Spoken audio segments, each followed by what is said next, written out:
Hello, Assalamu alaikum. क्या हालात हैं? How's it going? Very good. Very nice, very nice.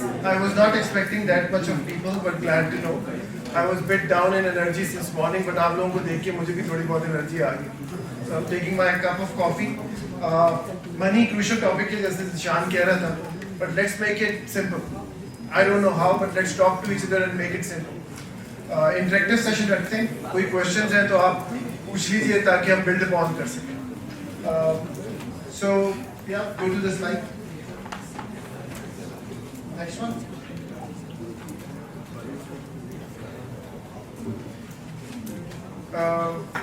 What is money? Anything which comes to your mind? Any answer? What's money? Money is a medium of Become will answer. So, any idea what is currency of life? Come up. I know. Anything else? Time? Yeah. Exchange? Okay. Sir, money is any commodity that have a generally acceptance for the exchange of any commodity. Okay. Come up with some new names. What is currency of life? Struggles and effort. Okay. Success. Okay. Happiness. Okay. Struggle. Okay. Come again. Good. So I think ऐसे करते हैं कि currency of life का 3 हिस्से कर लेते हैं. Time, obviously, energy / health, and money itself, cash, coins, cards, whatsoever. Because अक्सर ये लोग कहते हैं, समझते हैं, अज्यूम करते हैं सॉफ्ट एंगल से कि जो करेंसी ऑफ लाइफ है उसमें मनी यानी कि पैसे को इतनी इंपॉर्टेंस नहीं देनी चाहिए. आई थिंक देनी चाहिए, लेकिन इतनी भी इंपॉर्टेंट नहीं देनी चाहिए कि आपकी हेल्थ और टाइम खराब हो जाए. इसको कैसे डिकंस्ट्रक्ट करें, इसको कैसे बैलेंस करें, आज इसके बारे में बात करेंगे. जो मनी का मिथ है वो ये है कि लोग बहुत ज़्यादा इसको बोरिंग सब्जेक्ट समझते हैं, बहुत माइन्यूट डिटेल्स में चले जाते हैं, फाइनेंशियल सिमुलेशंस रन करते हैं. लेकिन I think money is more of a behavioural impact. What is behavioural impact? Anyone? आप जरा बीच में हट जाइए, मैं तो चल नहीं सकूंगा वैसे. बिहेवियरल इम्पैक्ट क्या होता है? हमारे एक्ट से हो, हाँ, पर्सनल एक्ट से. पर्सनल एक्ट से हो, right. Communication, sir. What is behavioral impact? How money is behavioral? Anyone? It change behavior. So पैसा बनाने का behavior से क्या ताल्लुक हो सकता है? जिसके पास पैसा आता है वो मगरूर हो जाता है. आप बताइए. पैसा बड़ी बड़ी खामियां छुपा देता है. Okay, fine. सो आप लोगों को कुछ समझ आ रही है? अगर मैं आप लोगों को ये समझाना चाह रहा हूँ कि पैसा और बिहेवियर का आपस में क्या ताल्लुक है. Does it make sense to you? No? कम या अकॉर्डिंग टू मी, अगर आपके पास पैसा है तो क्लियर आपके लिए कॉन्फिडेंस को आपके वो बिल्ड कर सकते हैं. आपके पास पैसा है तो आपका कॉन्फिडेंस बिल्ड होगा. That's what you said. Good point. जी सर. अगर आपके पास पैसे हो तो अपॉर्चुनिटीज आपके पास ज़्यादा होती हैं लोगों के पास कनेक्शंस. आपके पास पैसे ज़्यादा होते हैं, ज़्यादा होती है लोगों के साथ कनेक्शन बिल्ड करने का. So my question was how behaviour and money are correlated. So आज हम जो बात कर रहे हैं, जी मैडम बता दीजिए.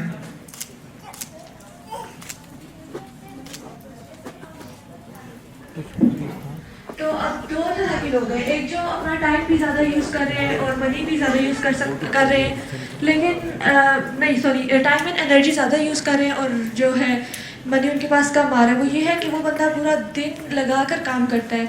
लेकिन इसके बरक्स अगर कोई नेटवर्क मार्केट जैसे एक नेटवर्क है, उसकी वजह से ये होगा कि नीचे वाले मतलब आपके जब नेटवर्क जितना बड़ा होता जाएगा उनको भी फ़ायदा होगा क्योंकि उन्होंने आगे अपना नेटवर्क बनाना है. इससे ये है कि आपको आपका टाइम अपना मिलाकर और लोग भी होंगे, उन सारों का टाइम जब आप प्लस करेंगे तो उस हिसाब से फिर मनी भी मतलब आप ज़्यादा कमा सकते हैं. ये रिच डैड पुअर डैड के अंदर होता है. Thank you for the input. I think जितनी भी इनपुट्स आई हैं सारी वैलिड है. So I am pretty much inspired. I had been reading this guy Tim Ferriss in 4 Hours Work Week since last like 7-8 years जब से वो book आई. So उसका भी कुछ इसमें एलिमेंट होगा. रिच डैड पुअर डैड का मैडम आपने बात किया, उसका भी कुछ एलिमेंट होगा हमारी टॉक्स में. Above and Beyond Psychology of Money is one of my favorite books these days. तो उसके बारे में भी बात करेंगे. So आज का जो लेक्चर है it's not mostly related to the Excel sheets, simulations and figures and numbers. It's more about behavior and your mindset. कि आपकी body language, mindset, future ambitions कैसे हो सकते हैं और आप इन्वेस्टमेंट्स को, मनी को कैसे स्ट्रीमलाइन कर सकते हैं. सो ये एग्जांपल लेते हैं 4 आवर्स वर्क वीक की. एक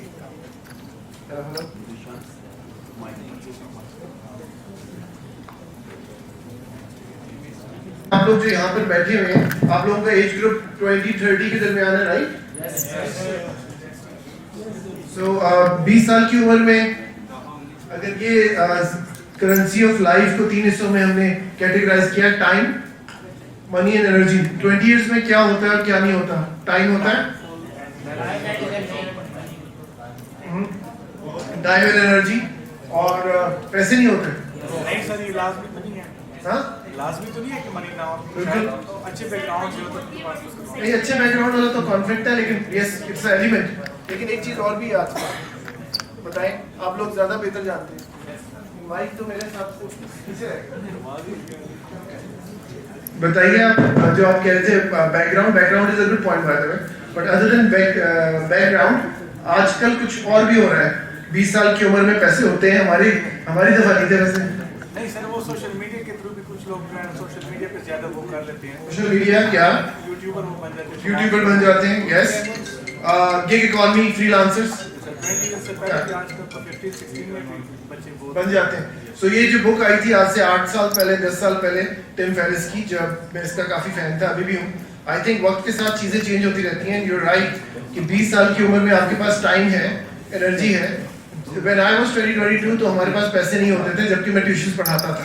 लेकिन उस वक्त भी मीन्स होते थे.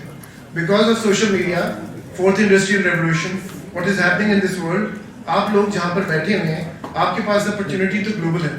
इस दुनिया में तुम लोगों को पता है कितनी आबादी होगी?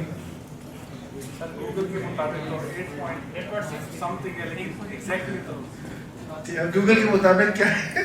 8 point something. चैट जीपीटी के मुताबिक भी देख लेना. सो यू आर राइट, 8 अरब की करीब आबादी है. पाकिस्तान 230 बिलियन का मुल्क है. सो कितनी वेल्थ होगी आज तक पता है? कितनी वेल्थ है दुनिया में? Take a wild guess. 4-5 come again. 300 trillion. हाँ ठीक है, बताते जाइए. वेल्थ की डेफिनेशन जो है ना, पूरी दुनिया की वेल्थ की डेफिनेशन, उसमें गाड़ियां भी आती हैं, प्रॉपर्टी भी आती है, कैश इन हैंड भी आता है, कैश इन बैंक भी आता है, बॉन्ड्स भी आते हैं. Let's take a wild guess कि दुनिया की एक्यूमुलेटेड वेल्थ कितनी है. और दुनिया को बने हुए 250-300 साल तो हो ही गए होंगे. से ज्यादा हो गए. ठीक है, जब से वेल्थ क्रिएशन स्टार्ट हुई है, जब से हम कैलकुलेट कर रहे हैं. So take a wild guess. जी बताइए. अनलिमिटेड कह सकते हैं. अगर हम ये देखें कि 90s के अंदर एक ऐसा भी बंदा था जो आज के ज़माने में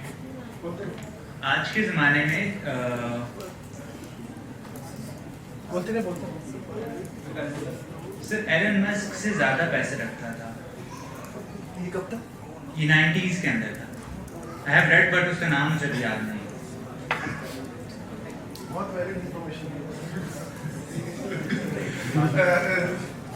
सो मैं बताना ही चाह रहा था कि वेल्थ दुनिया की जो है ना, वो इस वक्त accumulated, anticipated, not correct, not precise, hypothetical 450 trillion dollars के करीब.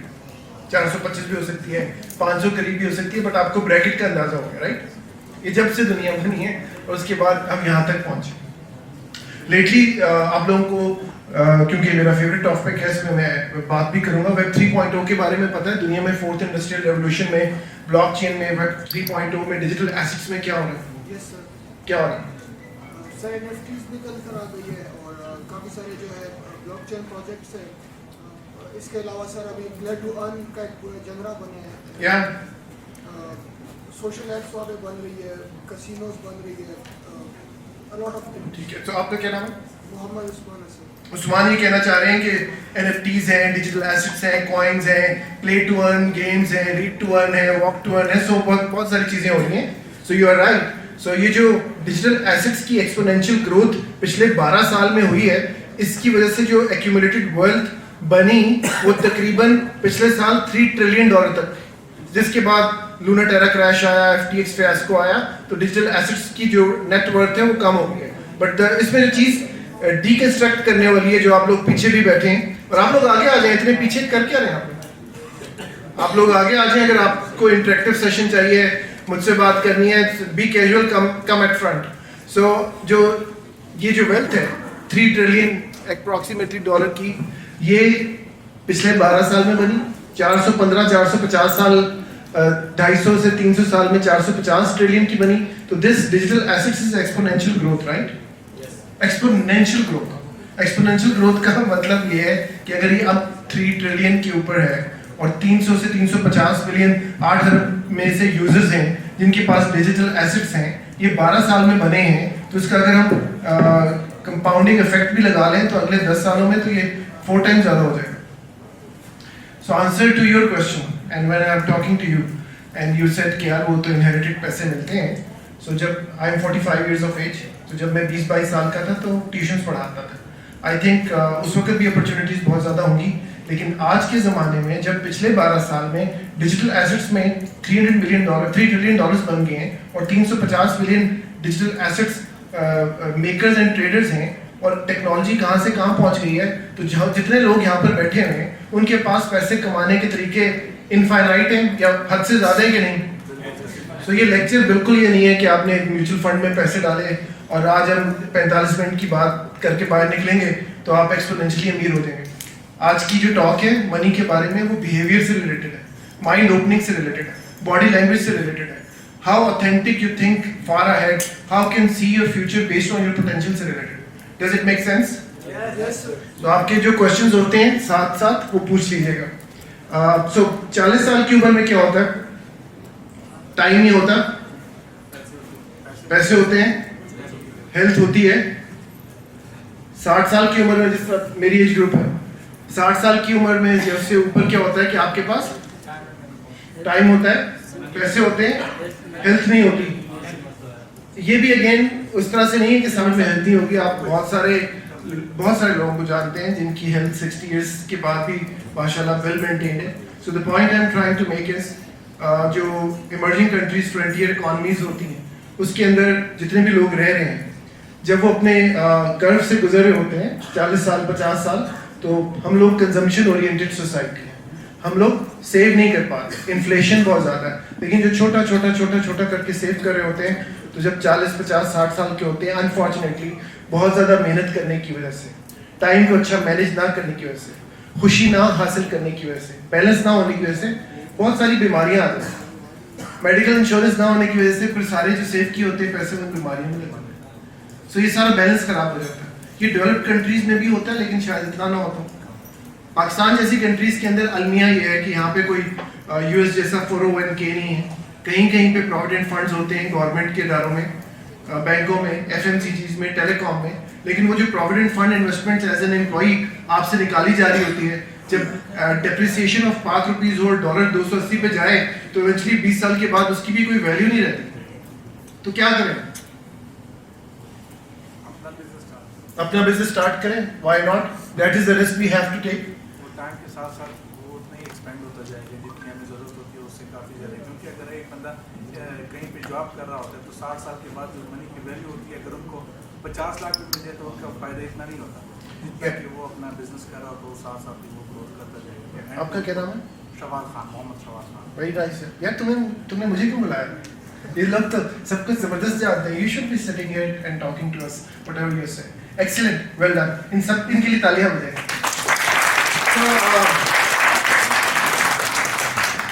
You are right. हमारे जो एसेट्स हैं जिस पे अभी हम बात करेंगे, सो पाकिस्तान के अंदर स्टार्टअप्स बिजनेस एक आप समझे एसेट बन चुका है। उसमें फेलियर के बहुत चांसेस होंगे, बिल्कुल होंगे, और होते भी हैं। 90% स्टार्टअप फेल। लेकिन जब अपॉर्चुनिटीज जॉब के अंदर ज़्यादा इनकम बनाने की ना हो और आप रियल एस्टेट और गाड़ियों में इन्वेस्टमेंट्स कर रहे हों और फॉरेन करेंसी अवेलेबल ना हो बाहर के ममालिक की तरह, तो आई थिंक ये अपॉर्चुनिटी गोल्ड माइन अपॉर्चुनिटी है जब आप बाय फोर्स स्टार्टअप बनाने पे मत। और प्रॉब्लम्स इतनी है कि उनको आइडेंटिफाई करके आप काफ़ी सोल्यूशंस दे सकते हैं। यस फेलियर होंगे क्योंकि वी आर नॉट आइंस्टाइंस, सारे वाइज नहीं है, बट कलेक्टिव विजडम हो सकता है। वो कलेक्टिव विजडम कैसे होगा, जैसे कैरियर क्लास ने, जिशान ने ये सेशंस बनाए हैं। सो ये कम्युनिटी और इकोसिस्टम की बात, ये जो सिलिकॉन वैली बना है वो भी इसी तरह से बना है ना। वो सब इकट्ठे बैठे हुए हैं किसी कॉफ़ी शॉप के अंदर, मल्टीपल सेशंस हो रहे हैं, वहाँ पे स्टार्टअप के आइडिया है। वहाँ पे जो आइडिया आ रहे थे वो बड़े हाई प्रोफाइल थे, पाकिस्तान के अंदर प्रॉब्लम बेस्ड आएंगे। सो I believe, so I think ऐसे करते हैं कि करेंसी ऑफ लाइफ का 3 हिस्से कर लेते हैं। Time obviously, energy / health, and money itself, cash, coins, cards, whatsoever. Because अक्सर ये लोग कहते हैं, समझते हैं, अज्यूम करते हैं सॉफ्ट एंगल से कि जो करेंसी ऑफ लाइफ है उसमें मनी यानी कि पैसे को इतनी इंपॉर्टेंस नहीं देनी चाहिए। आई थिंक देनी चाहिए, लेकिन इतनी भी इंपॉर्टेंट नहीं देनी चाहिए कि आपकी हेल्थ और टाइम खराब हो जाए।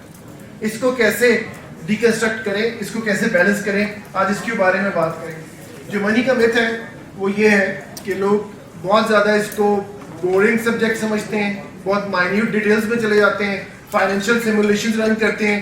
लेकिन I think money is more of a behavioural impact. What is behavioural impact? Anyone? आप जरा बीच में हट जाए, मैं तो चल नहीं सकूंगा वैसे।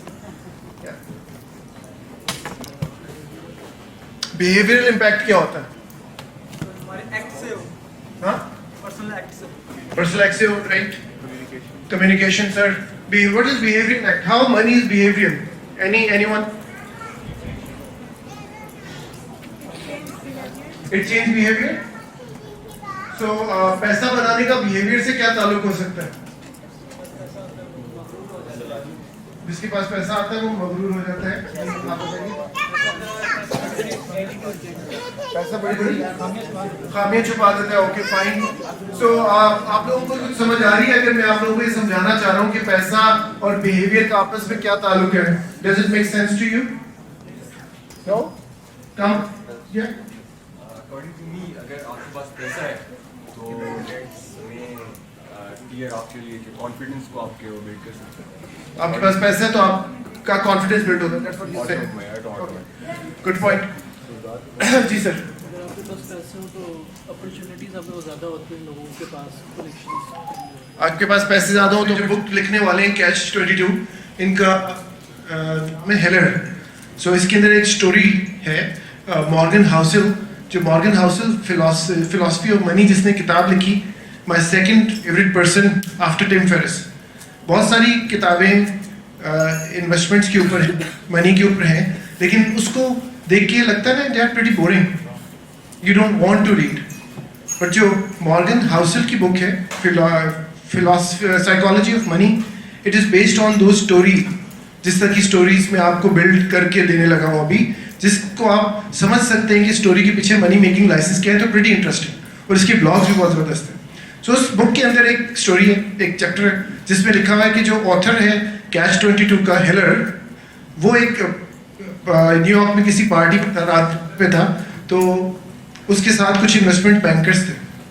उस बैंकर्स से बात करते हुए डिकंस्ट्रक्ट करा कि यार मेरी बुक बिक चुकी है और मेरी नेटवर्थ $20 मिलियन तक पहुंच चुकी है, किताबें शायद $1 या $2 बिलियन की बिक चुकी हैं। So how going on. जो इन्वेस्टमेंट बैंकर्स होते हैं, अगर आप उनसे मिले हुए कभी, ब्लिंग ब्लिंग पर्सनैलिटीज़ होती हैं, क्विक मनी बनाते हैं, बहुत जल्दी पैसे बनाते हैं, ब्रोकरेज में कमीशन बनाते हैं, वेल्दियर को मजीद वेल्दी करके देते हैं। तो उन्होंने कहा यार इतना तो हमारे कस्टमर की भी वर्थ, इससे भी ज़्यादा जो कमीशन से अगले साल वो आ जाएंगे, तो आपने ये बुक लिख के क्या कर लिया? सो उसका रिस्पॉन्स फिर आगे से ये था कि आई हैव एनफ। इसका क्या मतलब?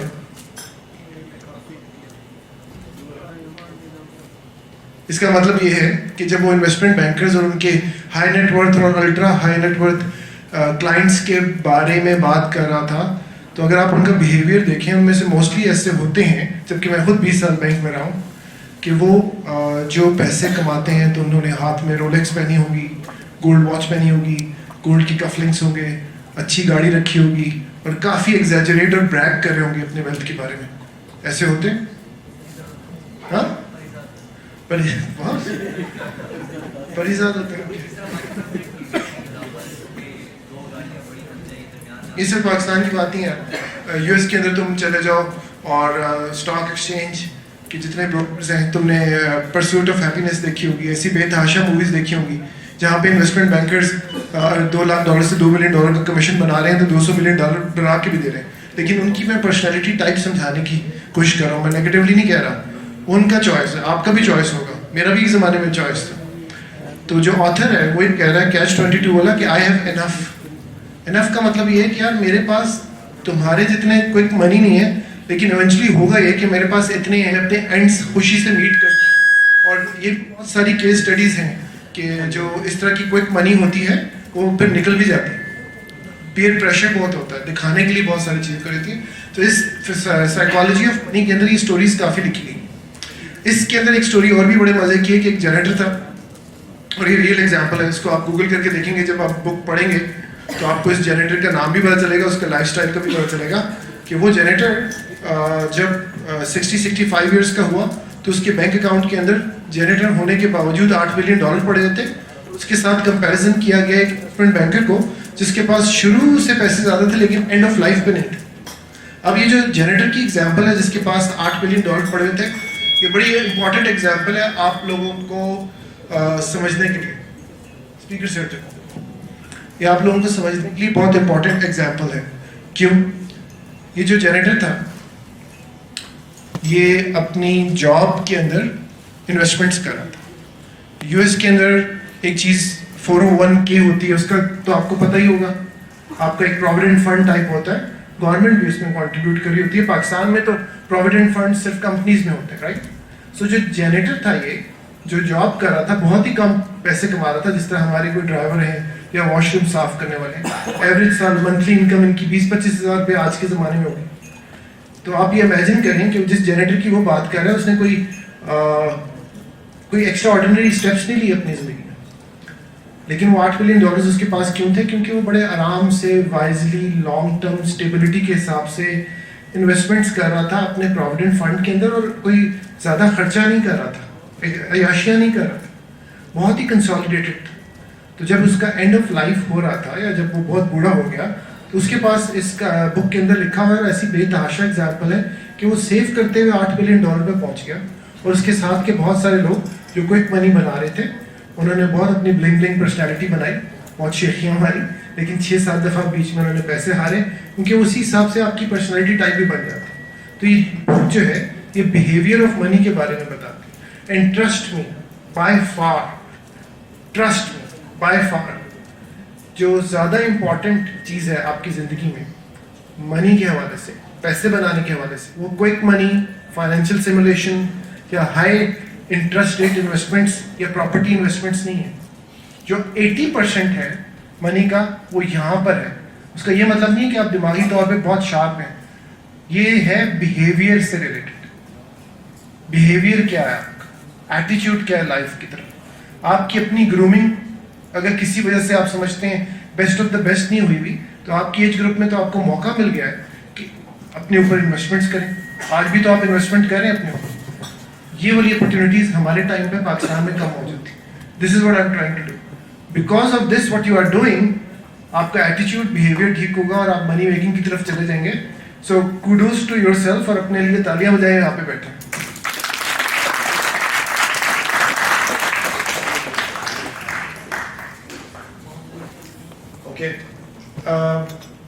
ये सब काफ़ी फलसफा हो गया, कुछ ऐसी बात कर लेते हैं जो आपको क्विक हेल्प करेगी, जिससे मैंने खुद भी सीखा।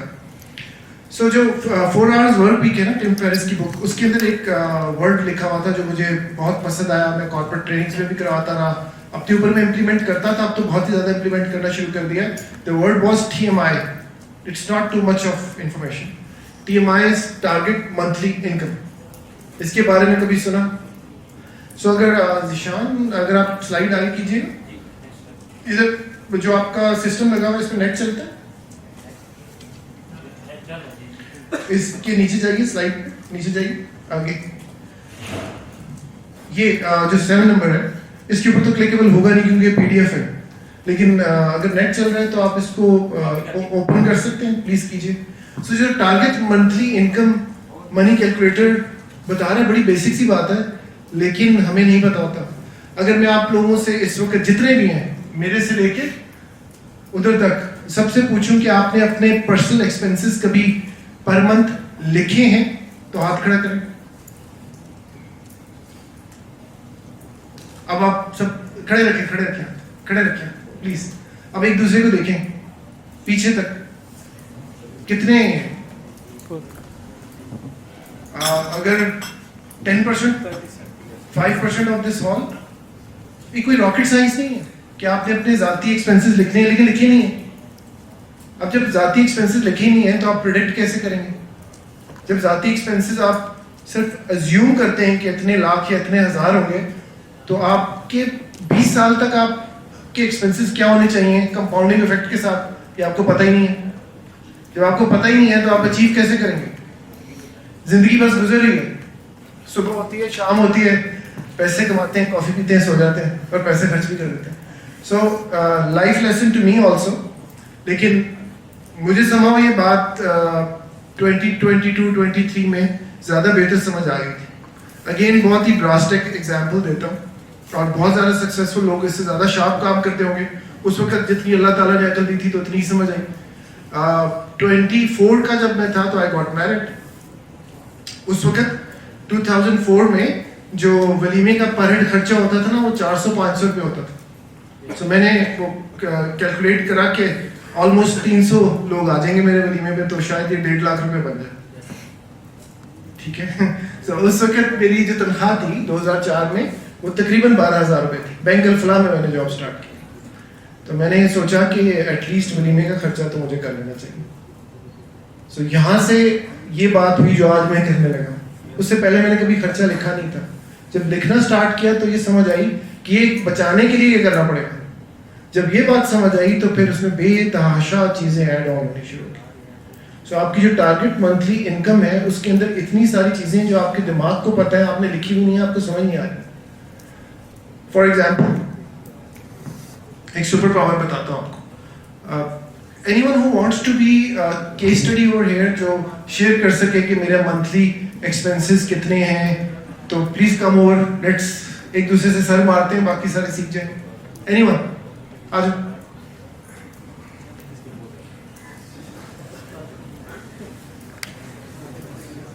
ये चला नेट। सो यहाँ तक क्या है? क्या नाम है? मोहम्मद शवाल था। Very nice. So thank you for coming. अभी तक जो मैं बातें कर रहा हूँ समझ आ रही है या नहीं आ रही? जी कर दीजिए। सो आपकी सवाल, अगर मैं पूछूं कि आपके पर मंथ एक्सपेंसेस कितने हैं और उसको बाइफरकेट करें, तो आप क्या कुछ बता सकेंगे? नहीं, पूरी पाकिस्तान की नहीं। आपके अभी घर के का मतलब आप शादीशुदा? नहीं, मतलब घर में जो पहले आपने जो बात की ना कितने एक्सपेंसेस नोट किए, तो हम अक्सर घर में बात करते थे कि एक्सपेंसेस बहुत ज़्यादा हो रहे हैं, तो ये क्यों हो रहे हैं? तो वालिद साहब वैसे ही कह रहे थे कि किसी दिन आप नोट कर लें। मेरी 22। ठीक है। तो बताएं मुझे जरा एक्सपेंसेस, अगर आपको लिस्ट करनी हो। मुझे पता है पहली दफ़ा हो रहा है। मैं पर्सनली आप अपने बता दें। मेरे कॉलेज के एक्सपेंसेस है, डेली जो एक्सपेंसेस होते हैं, उसके साथ साथ जो मैं कॉलेज जिस ट्रांसपोर्ट पे जा रहा हूँ वो एक्सपेंसेस हो जाते हैं। तो डेली के अगर करें तो 2,000 से 3,000 हो जाते हैं मंथली। मैक्सिमम जो ये ऑनलाइन शायद मैक्सिमम 40,000, ये मैं 40,000 जी, और ये आपके एक्सपेंस 20,000 जैसे ये मिनिमम हो। ये तो आपके 40,000 This episode is brought to you by ये मैंने Protection मैक्सिमम Presses Supplement. मतलब ज़्यादा एक्सपेंसेस 5,000-6,000 भी हो जाते हैं, तो किसी दिन कुछ हो जाते हैं। तो let's make it simple, correct me if I am wrong. Shawwal जो है वो 40,000 रुपये पर महीना कंज्यूम करते हैं, बिल्कुल ठीक है, लेकिन आप जो खाना खाते हैं वो भी इसमें नहीं है, नहीं डालें टेक अ बाइट दिस।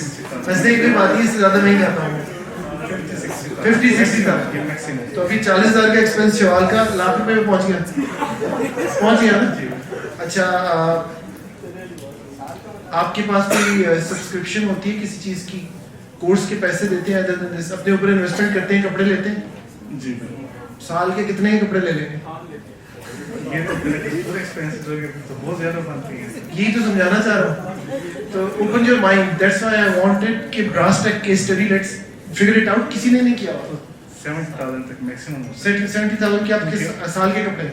नहीं, एक महीने के? ये मैंने मंथली में एक्सपेंसेस बता रहा हूँ। मंथली में तो साथ कहीं जाना हो तो या इस तरह ठीक है यार। देखो शवाल, शादी आ गई किसी की, ठीक है, अभी तुम्हारी नौत में जा रहे शादी में, कभी सर्दियाँ आ गई, कभी सेल लगी हुई थी, कभी ऑनलाइन ग्रास पे कुछ आ गया, कभी किसी दोस्त ने अच्छी पहनी हुई चीज़ देख ली, तो टेक अ वाइल्ड गेस के एक साल में तुम कपड़ों पे कितना खर्च करना 22 साल की उम्र में, when you do not have any income. Maximum हो जाए तो 20-30,000, उसमें मेरा ज़्यादातर uniform 20-30,000 for 1 year? Yes sir. Okay, this is a very humble figure, लेकिन ओके लेट्स टेक इट। तो वो भी अगर आप पर मंथ ऐड करो तो 3,000 रुपये महीना तो बन ही जाएगा ना। तो ये आपका जो एक्सपेंस है वो तो 80,000 से 83 हो गया। अभी और भी इसके अंदर तुम चीज़ें डालते, इवन एज अ कहीं और दोस्तों के साथ जाना हो गया, बाबा के साथ कहीं कोई एग्जैक्टली एजुकेशन एक्सपो का अरेंजमेंट करवाना है या मेडिकल कुछ भी हो सकता है, चोट लग सकती है, वैसे चेकअप पे जा सकते हो, वो भी डालो उसमें। सो तुम लोगों को मैं समझाना ही चाह रहा हूँ कि किसी ने इस तरह की एक्सरसाइज इन राइटिंग नहीं की ना, बहुत छोटी सी बात लगती है। इतनी छोटी सी बात की वजह से परेशान है सारे, क्योंकि पता ही नहीं है कि हम किस फाइनेंशियल स्टेटस पे मौजूद हैं। सो अब अभी let's take a time machine and you go 2 years or 3 years ahead, और अब आपकी शादी हो चुकी है शवाल की, ठीक है, तो आपकी वाइफ भी होंगी और उसके बाद बच्चे भी होंगे, तो उनका खर्चा और उनके जो बच्चे हैं उनका खर्चा वो भी डालें इसमें। तो अभी तो आप ज़ाती तौर पे कोई लाख रुपए पे 1.25 लाख रुपए पे पहुंच गए थे, तो बीच में एक बंदा और ऐड हो गया, वो आधा भी खर्चा करेगा तो 1,80,000 रुपये हो गया। फिर आपने घर लेना है रेंट पे, फिर बच्चे होने हैं, ये सब कुछ मिला मिलू के अपना लेना, रेंट पे अपना लेना, वेरी नाइस, तो उसका भी सालाना खर्चा। सो अगर मैं ये समझूं कि आप एक फैमिली मैन इन 2030 7 साल के बाद खुश खुर्रम पाकिस्तान के अंदर रहते हैं, तो आपका कोई एक्सपेंस होगा सब कुछ मिला के, कुछ चीज़ें आप अभी दे भी नहीं रहे, तो 5-1 लाख रुपए तक होगा। ये सर कम से कम इस पे 7 इतना होगा कम से कम जी। तो कम से कम पे बात करते हैं, यहाँ तक समझ आ गई? आप नहीं समझ आ रही? तो आप ये सबके साथ हो रहे हैं ना, तो ये इसकी थोड़ी पेन लें। जब ये 5 लाख रुपए महीने है तो साल में कितना हो गया? अभी हम स्टूडेंट्स हैं, थोड़े बहुत हमें करना है। आज आप 2030 में समझे सारे सवाल हैं, सबका यही स्टेटस है जो मैंने बताया, तो आप 5 लाख रुपए के एक्सपेंस पे पहुंच चुके हैं, तो साल का कितना हुआ आप सबका खर्चा? 60 लाख है एग्जैक्टली। कहीं से होंगे कहीं नहीं, और कहीं बनाने पड़ेंगे, लेकिन टारगेट तो सेट हो जाए ना। अब ये जो 60 लाख है ये होना है 2030 में, ठीक है। 2030 में आप लोग अगर ये 22 साल के हैं तो आप हाइपोथेटिकली 30 साल के होंगे, 28 साल के होंगे, समथिंग लाइक दैट। सो ये जो 60 लाख है, 6 मिलियन है, इसको आगे 20 साल तक ले जाएं। 6 million into 20,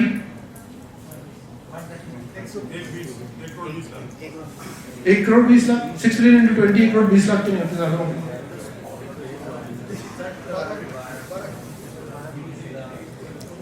simple is that. 6 million into 20, 12 crore. और हर साल अगर, वैसे पाकिस्तान में इस वक्त इन्फ्लेशन क्या चल रही है? 41%। और अगर आप एक बुनियादी फॉर्मूला लगाएं, आई होप कि इन्फ्लेशन डाउन हो जाए, अगर 10% भी एक्सपेंसेस इंक्रीज होते हैं पर मंथ कम से कम। आप बैठते हैं शवाल, थैंक यू। बोलो एंड पे मुझे एक क्वेश्चन होगा, लेकिन हाँ बताओ। Thank you. So 6 billion into 20 कितने पे पहुंचे थे? 12 करोड़ हैं। और 10% आप इसके अंदर इंक्रीज लगाएं, एक्सपेंसेस का कंपाउंडिंग इफेक्ट लगाएं, तो ये 12 करोड़ से ऊपर जाकर 18 करोड़ पहुंचेगा। सो अभी आप पाकिस्तान में बैठे हुए अपने आप को 18 करोड़ में पूरा करेंगे। सो मसला सारा ये है कि क्या ये है बनाने बनाएंगे, क्योंकि एकदम 18 करोड़ की फिगर आपको मुश्किल लग रही है, लेकिन जब आप एक्सपेंसेस रिकंस्ट्रक्ट कर रहे थे वो तो इजी लग रहा था। आज से पहले ये नहीं पता था, ये पता था। और अभी मैं डिटेल में नहीं गया, 45 मिनट है हमारे पास, मैं तो बहुत मैक्रो लेवल पे आपको माइंड ओपन करने की कोशिश कर रहा हूं। अब आपके पास होने चाहिए ताकि आपको पता हो कि मैंने अपनी ज़िंदगी के अंदर खुल के एक्सपेरिमेंट करने हैं और वो 18, अब टारगेट लें, ये 18 करोड़ कितने अरसे में कमाने हैं? आवाज़ आ रही है मुझे? 18 करोड़ की बोला सर, बताएं,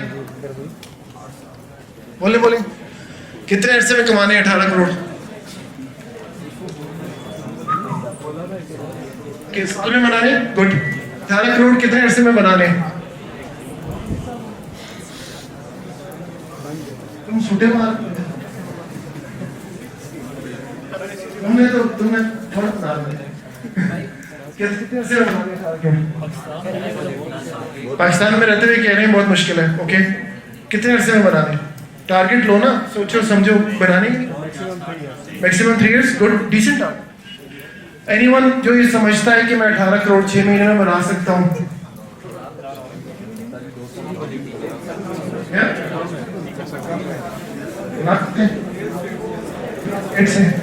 ओके,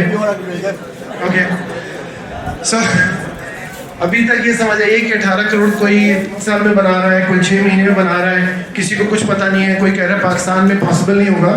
सो आज मैं आप लोगों को इतना इम्प्रोवाइज नहीं करना चाहता। मेरी हम्बल सजेशन और गुजारिश है कि अभी तक कुछ समझ आया है तो रात को जब घर जाओगे ना, तो 1 घंटा अपने साथ बैठना अकेले, एक मेडिटेशनल मोड में, कॉफी चाय व्हाटएवर, जो एक भाई साहब सूटा मार रहे थे, आप सिगरेट ही पकड़ लेना, लेकिन 1 घंटा अपने साथ बैठना और सिर्फ ये लिखना है कि 18 करोड़ कितने महीनों या सालों में बनाने, सिर्फ ये लिखना।